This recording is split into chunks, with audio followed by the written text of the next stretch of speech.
This team just doesn't matter what the scoreboard is saying, at what time it is saying that.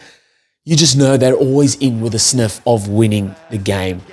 Intensity through the roof to start off. I thought they were getting caught out on their kick chase defense early on. Really need to stay connected. I thought England were finding a bit of holes that way. Great positive start with lineouts though. I like how they were just getting in there, going and get going. In there, let's not wait around. Let's get up. Let's get the ball out. Something I got totally wrong in the preview. Ireland's lineouts and scrums tick, absolutely, really well done, especially the lineouts, man. There was a big question marks around that. Lineouts have been shaky in the autumn Nations series last year, but they've definitely worked on that, and well done to the Ireland forward pack. Love the confidence from Prendergast early on. First touch, bringing Bundy Aki under, and then second touch, little chip kick over, some nice little passes out front as well. Just the confidence on the man, really, really good. And then as mentioned about the kick chase, Sam Prendergast puts a big kick in, poor kick chase. Ollie Lawrence gets that half break, puts Ireland on the back foot. They go down the blind side. Henry Slade puts in a little grubber for Caden Murley on debut to score. And I said it early on, their kick chase, they're very stagnant in defense on their kick chase. They have one or two guys pushing up hard, not making those first initial tackles, and then the likes of Freddie Stewart or Ollie Lawrence or those guys finding holes and punching through that defensive line and really putting Ireland on the back foot like that. And that's what cost them that first try. Something they definitely have to work on is staying connected and then making those one-on-one tackles there on the kick chase. 12 minutes in, they go for the try instead of 3 points. Multiple penalties after that, and they keep pushing for that try. They eventually score, only to be knocked back. Tide Burn holding on to Maro Toje behind the ruck. The Ronan Callagher try disallowed. I thought he was maybe involved in that ruck. Toje was, but the ref says not to be, and try disallowed. A ton of missed opportunities. And I'm going to mention it now, and then I'm not going to mention it again. So many missed opportunities from this Irish side. Holy man, that just shows that, man, England, you guys had your best opportunity to win this game. Like I said in the intro, the score could have easily been 47 points and not 27. That many times went for tries and either get the ball turned over or knock on or silly mistakes. I mean, it is probably credit to England. Their defense, like the two Currys and Ben Earl were fantastic on defense, just being absolute pests at ruck time. But it falls back on Ireland. There's definitely something they will talk about in this week and throughout the Six Nations, because you come up against Scotland, France, you need to be scoring those points, especially France. You need to be taking those opportunities and putting points on the board. While I was watching this and watching Ireland's attack, I was like, with this rush defense from England, you've got to get around them or in behind them. And that's something that comes later on, and it definitely worked out for them. Marcus Smith, yellow card off the back of just Ireland getting into their play.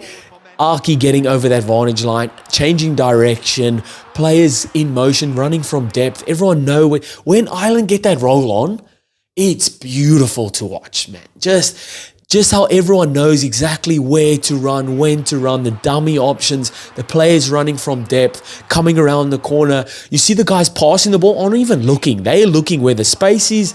They pass the ball there and they know a player is going to be there. And it's beautiful, beautiful to watch.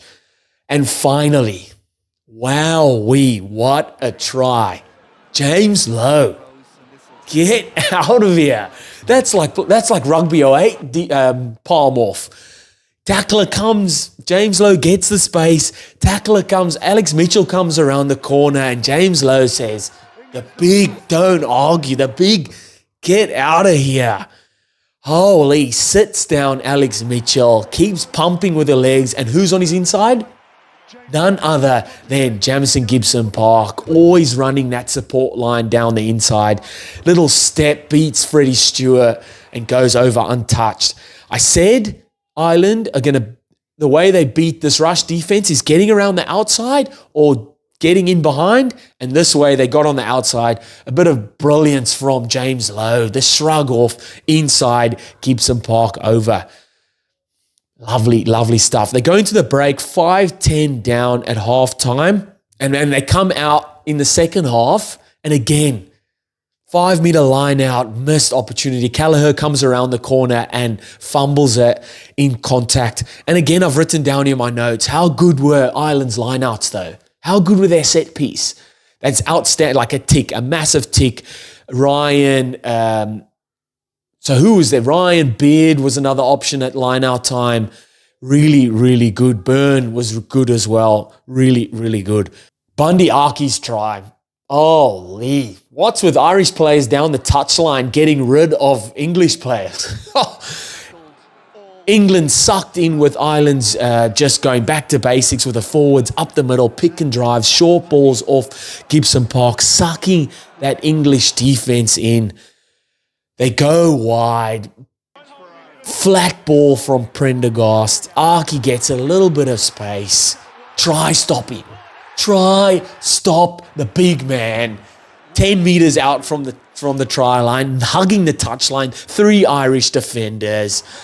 Let's go. Bundy Arky over in the corner. How good. And then Tide Burns tried. And this is Ireland. When they shift up a gear, when they really want to, they play some outstanding rugby. I don't care who you support. You need to sit back and enjoy this. It's fantastic. Ty Burns' try was an Irish special. So you get over the advantage line first phase, and that second phase is where they play their little play. So over the advantage line on first phase, Gibson Park picks it up, goes blind on the second phase, holds it up lovely. That forward pack, the pod is rushing up at that defensive line. England are sit still.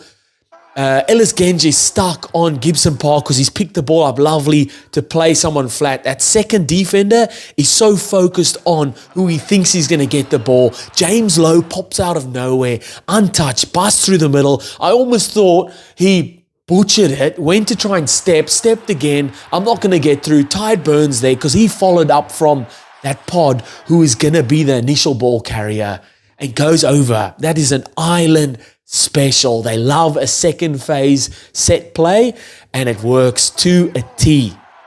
Holy, that's beautiful. And this is Ireland just going, we are here. Keep up with us.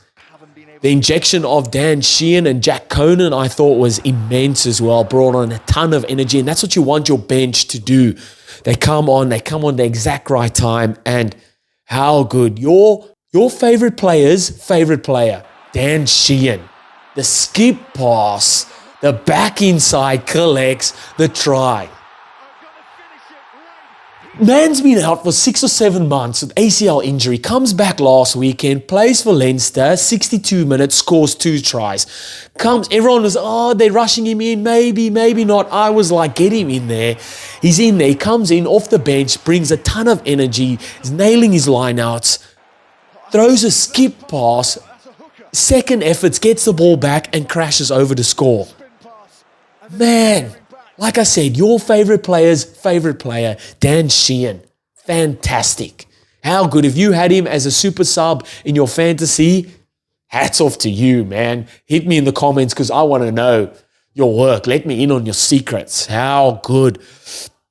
I thought Prendergast struggled a bit with his kicking. I think the 1 minute shot clock is catching him out a bit there, but I thought regardless of that, his play was good. I thought nice with ball in hand and some lovely options out the back, some lovely flat balls. I thought Jack Crowley did really well when he come on as well. So I think, again, that battle for the 10 position it's good. That's what you want, a battle out for positions and both players playing outstanding rugby. I thought my standouts, Jamison Gibson Park, he got man of the match, really good for Ireland. And then Gary Ringrose was really good as well.